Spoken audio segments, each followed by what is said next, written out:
ঈদ মোবারক। সবাই কেমন আছেন? আশা করছি সবাইকে আল্লাহ সুস্থ, সুন্দর এবং ভালো রেখেছেন। আমাকেও আল্লাহ সুস্থ রেখেছেন, আলহামদুলিল্লাহ। তো আপনাদেরকে কোথায় নিয়ে যাব?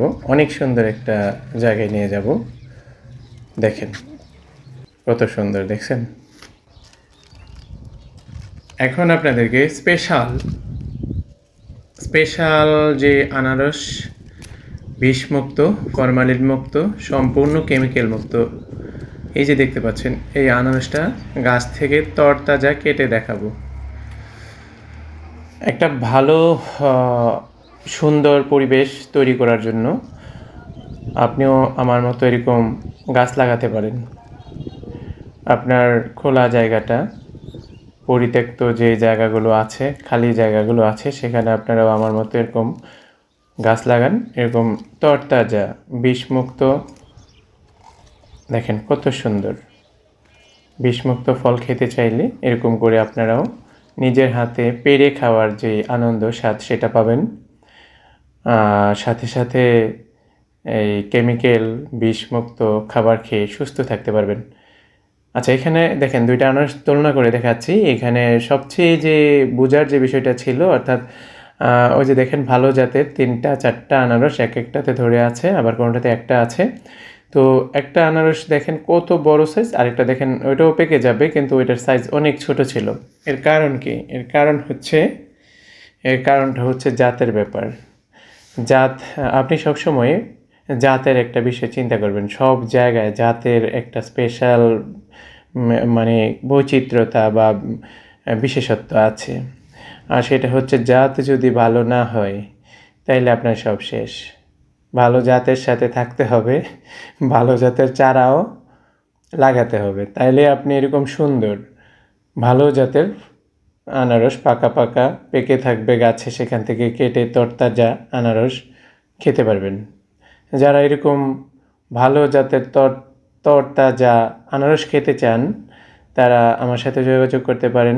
আনারসের কয়েকটা ভালো উন্নত ভ্যারাইটি আমার কাছে আছে।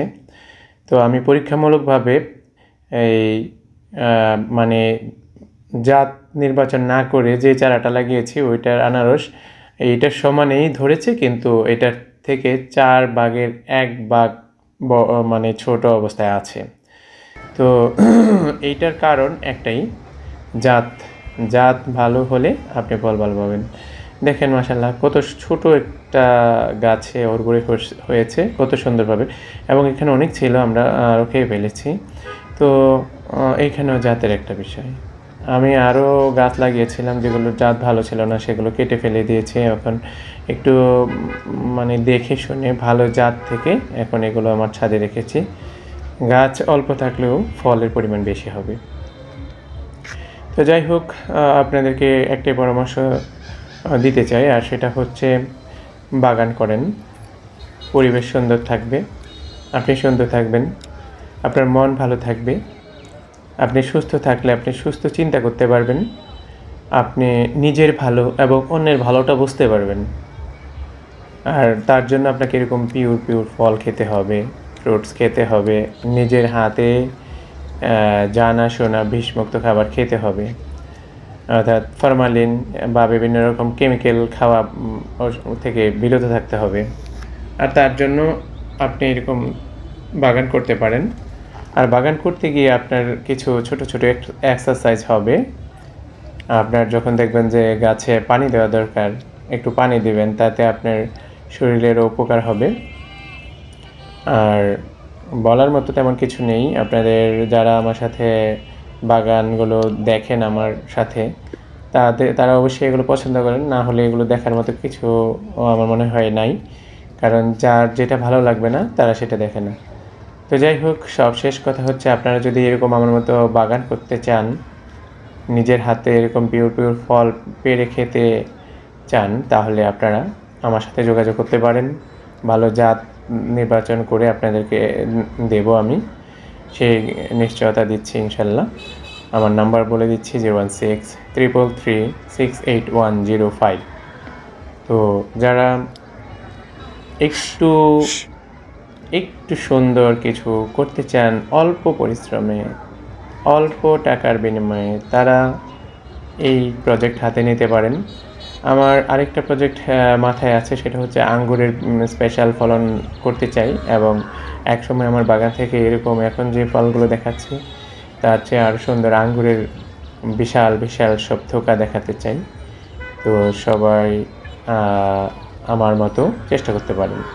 আমার মতো না, আমার চেয়ে আরও অনেক বেশি ভালো বড় বাগান করতে পারেন। আমার অল্প জায়গা তো, তাই আমি অল্প অল্প করে করি। যাই হোক, সব শেষ কথা হচ্ছে জায়গা অল্প হলেও এরকম চারায় যখন ফল থাকে তখন অনেক সুন্দর লাগে। আপনার অনেক বড় জায়গা পড়ে থাকলেও সেখানে কোনো কাজে আসলো না, তাতে আপনার কোনো লাভ হয় না। কিন্তু ছোট একটা জায়গাও যদি আপনি সঠিকভাবে কাজে লাগান তাহলে আপনি অনেক সুন্দর কিছু করতে পারেন। আপনি হেলদি থাকতে পারেন, আপনার পরিবেশ সুন্দর থাকবে, অক্সিজেনে ভরপুর থাকবে, আপনি সুস্থভাবে নিঃশ্বাস নিতে পারবেন,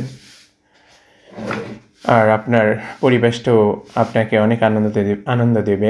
আপনাকে দূরে যেতে হবে না, আপনার কাছের যে খোলা জায়গাটা সেটাই হতে পারে আপনার জন্য পার্ক। ধন্যবাদ সবাইকে। আবার আপনাদের সাথে অন্য কোনো ভিডিওতে ভালো কিছু নিয়ে আসার প্রত্যাশায় আজ এখানে বিদায় নেব। সবাইকে আল্লাহ সুস্থ, সুন্দর এবং ভালো রাখুক, সেটাই প্রত্যাশা করি। সুন্দর হোক আমাদের পরিবার, আমাদের সমাজ, আমাদের বাংলাদেশ, পরিচ্ছন্ন হোক আমাদের পুরো দেশটা। আল্লাহ হাফেজ।